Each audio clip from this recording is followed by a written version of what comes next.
ಭೂವಿಜ್ಞಾನದ ಪಿತಾಮಹ ಯಾರು? A. James ಹಟನ್. ಭಾರತದ ಇತಿಹಾಸದ ಪಿತಾಮಹ ಯಾರು? ಕಲ್ಲಣ. ಪದ್ಯಶಾಸ್ತ್ರದ ಪಿತಾಮಹ ಯಾರು? ಪೆಟ್ರಾರ್ಕ್. ಉರ್ದು ಭಾಷೆಯ ಪಿತಾಮಹ ಯಾರು? ಅಮೀರ್ ಖುಸ್ರೋ.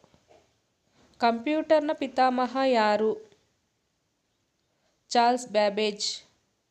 ಸಾಂಸ್ಕೃತಿಕ ಭೂಗೋಳಶಾಸ್ತ್ರದ ಪಿತಾಮಹ ಯಾರು? ಲಾರ್ಸೆನ್ ಸಾಚ್. ಆಧುನಿಕ ಭಾರತದ ಜನಕ ಯಾರು? ರಾಜಾರಾಮ್ ಮೋಹನ್ ರಾವ್. ಪ್ರಾಚೀನ ಅರ್ಥಶಾಸ್ತ್ರದ ಪಿತಾಮಹ ಯಾರು? ವಿಷ್ಣು ಶರ್ಮ. ಸಮಾಜಶಾಸ್ತ್ರದ ಪಿತಾಮಹ ಯಾರು?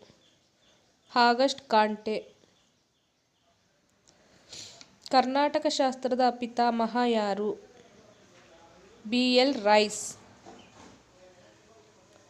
ಪ್ರತಿ ಸುಧಾರಣಾ ಚಳುವಳಿಯ ಪಿತಾಮಹ ಯಾರು? Ignatius Loyola. ನಮ್ಮ ವಿಡಿಯೋಸ್ ಇಷ್ಟವಾದರೆ ಶೇರ್ ಮಾಡಿ, ಲೈಕ್ ಮಾಡಿ, ಸಬ್ಸ್ಕ್ರೈಬ್ ಮಾಡಿ. Thank you.